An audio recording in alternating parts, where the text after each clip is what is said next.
Haleluya, puji Tuhan, salam sejahtera Bapak Ibu Saudara-saudari, keluarga GPD LCD Magelang, Tuhan Yesus memberkati. Kembali hari ini kita akan bersama-sama belajar firman Tuhan. Firman Tuhan saya ambil dari kitab Yesaya pasal yang ke-49 ayat 14 sampai 16. Yesaya pasal 49 ayat 14 sampai 16 saya akan membacakannya. Demikian bunyi firman Tuhan.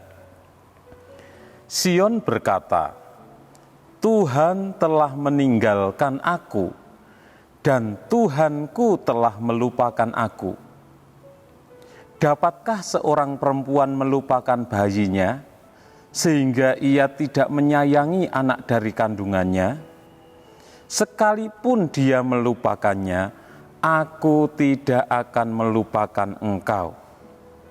Lihat, aku telah melukiskan engkau di telapak tanganku, tembok-tembokmu tetap di ruang mataku.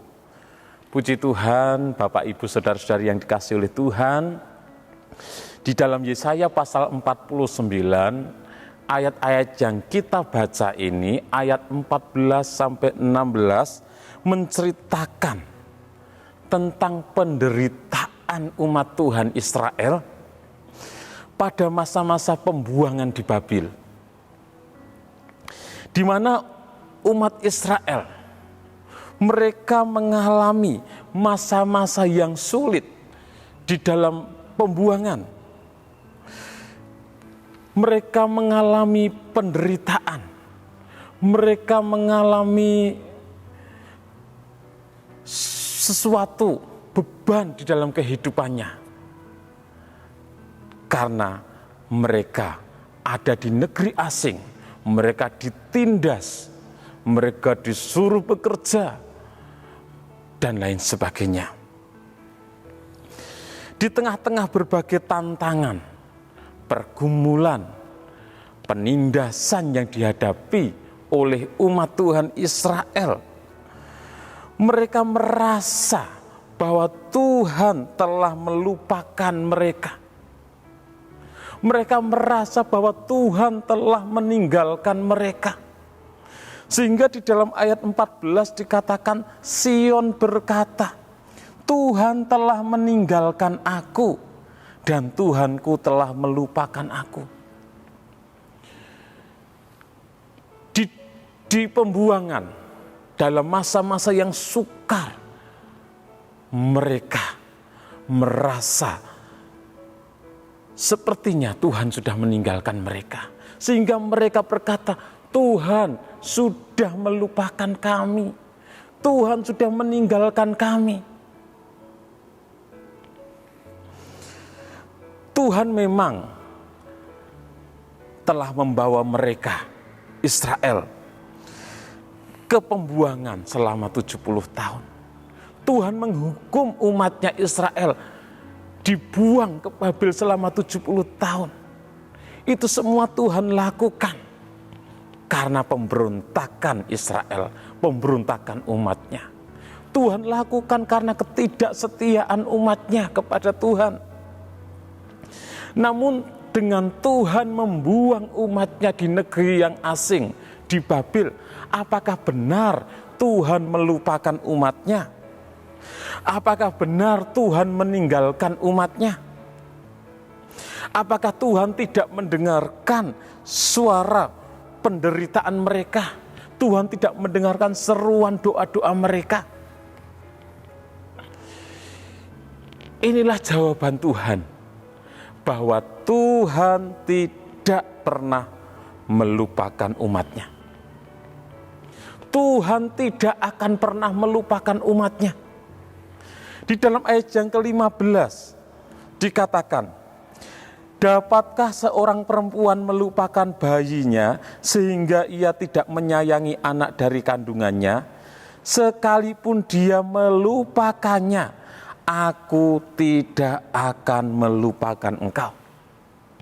Itu yang Tuhan sampaikan. Sekalipun seandainya ada seorang ibu yang melupakan bayinya, seorang ibu yang melupakan anaknya, seorang ibu yang membuang anaknya, tetapi Tuhan tidak akan melupakan umatnya. Tuhan tidak akan pernah melupakan umatnya. Tuhan tidak seperti manusia, di mana manusia sering melupakan Tuhan. Umatnya Israel sering melupakan Tuhan, sering meninggalkan Tuhan. Tetapi Tuhan tidak akan pernah melupakan umatnya. Tuhan tidak pernah melupakan miliknya. Selanjutnya dalam ayat yang ke-16 dikatakan, Yesaya 49 ayat 16, lihat, aku telah melukiskan engkau di telapak tanganku, tembok-tembokmu tetap di ruang mataku. Jadi jawaban Tuhan menunjuk seberapapun berat penderitaan yang dialami oleh umat Tuhan Israel, Tuhan tidak akan pernah membiarkan mereka terus mengalami penderitaan tersebut. Tuhan tidak akan meninggalkan mereka sendiri, tetapi Tuhan selalu mengawasi umat-umatnya. Tuhan membuang mereka ke Babel sebagai hukuman karena pemberontakan mereka, karena ketidaksetiaan mereka. Tetapi sekalipun Tuhan sudah membuang mereka ke Babel, bukan berarti Tuhan membiarkan umatnya, bukan berarti Tuhan melupakan umatnya, bukan berarti Tuhan meninggalkan umatnya. Dikatakan di dalam ayat yang ke-16 tadi, bahwa Tuhan telah melukiskan umatnya di telapak tangannya. Tembok-tembokmu tetap di ruang mataku. Jadi tetap ada di dalam pengawasan Tuhan. Tuhan tetap memperhatikan umatnya. Dan pada waktunya Tuhan pasti akan menyatakan pertolongannya kepada umatnya. Tuhan selalu mengingat umatnya. Tuhan tidak melupakan umatnya. Bapak, Ibu, Saudara yang kasih oleh Tuhan, dalam kehidupan kita sebagai manusia, kita juga menghadapi yang namanya pergumulan. Kita juga menghadapi yang namanya kesulitan. Kita juga menghadapi yang namanya penderitaan. Karena firman Tuhan menuliskan bahwa hidup kita di bumi ini adalah pergumulan. Dalam Ayub 7 ayat 1 dikatakan, bukankah manusia harus bergumul di bumi dan hari-harinya seperti hari-hari orang upahan? Jadi kehidupan kita di bumi ini adalah pergumulan. Selama kita hidup di dunia ini, kita tidak akan lepas dari pergumulan, tidak akan lepas dari masalah, tidak akan lepas dari persoalan. Kita akan mengalami kesulitan, kita akan mengalami penderitaan selama kita hidup di dunia ini. Kehidupan dan pergumulan tidak bisa dipisahkan. Di mana ada kehidupan, pasti ada pergumulan. Di mana ada pergumulan, pasti ada penderitaan. Namun, kita harus mengakui secara jujur bahwa Tuhan tidak pernah melupakan kita. Tuhan tidak pernah melupakan umatnya. Tuhan tidak pernah meninggalkan kita sendiri. Sekalipun kita menghadapi pergumulan yang berat, Tuhan tidak pernah melupakan kita. Buktinya, kita masih boleh ada sampai saat ini. Itu semua karena Tuhan. Kita sadari atau tidak, kalau kita boleh ada sampai hari ini, kita boleh ada sampai saat ini, itu semua karena Tuhan. Kita bisa melewati masalah demi masalah, pergumulan demi pergumulan yang datang dalam kehidupan kita. Itu semua karena pertolongan Tuhan. Tuhan yang memberi kekuatan, Tuhan yang memberi kemampuan, bahkan Tuhan yang menolong kita, memberikan jalan keluar, sehingga kita boleh ada sampai saat ini. Jadi kita boleh ada semua karena Tuhan. Tuhan tidak melupakan umatnya. Di dalam Ibrani pasal 13 ayat 5 bagian B dikatakan,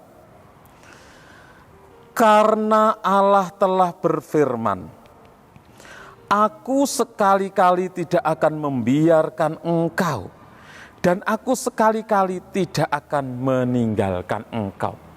Itulah janji Tuhan bagi kita umat-umatnya, bahwa Tuhan tidak melupakan umatnya.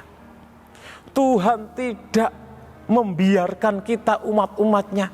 Tuhan tidak meninggalkan kita sekalipun kita menghadapi pergumulan, menghadapi persoalan, menghadapi kesulitan, menghadapi penderitaan. Tetapi Tuhan selalu ada bersama dengan kita. Tuhan tidak pernah membiarkan kita. Tuhan tidak pernah meninggalkan kita. Tuhan tidak pernah melupakan umatnya. Kalau Tuhan tidak pernah melupakan kita umatnya, biarlah kita juga menjadi umat-umat Tuhan yang tidak melupakan Tuhan. Kita harus menjadi umat-umat Tuhan yang setia kepada Tuhan. Dalam pergumulan sekalipun, kita harus terus percaya kepada Tuhan, terus berharap kepada Tuhan, terus bersandar kepada Tuhan. Karena Tuhan tidak melupakan kita. Tuhan tidak melupakan umatnya. Puji Tuhan. Tuhan Yesus memberkati. Terima kasih buat setiap kesaksian. Baik, bersyukur karena mengalami pertolongan Tuhan atas masalah finansial di pekerjaan. Bersyukur karena mengalami kesembuhan dari sakit penyakit. Bersyukur atas mulai sekolah Pantekosta di tahun ajaran yang baru. Biarlah setiap kesaksian boleh memberkati kita. Kita saling memberkati satu dengan yang lainnya. Terima kasih Bapak Ibu Saudara yang kasih oleh Tuhan, yang sudah mendengarkan, mengikuti Renungan 79, kiranya ini menjadi berkat bagi kita semuanya.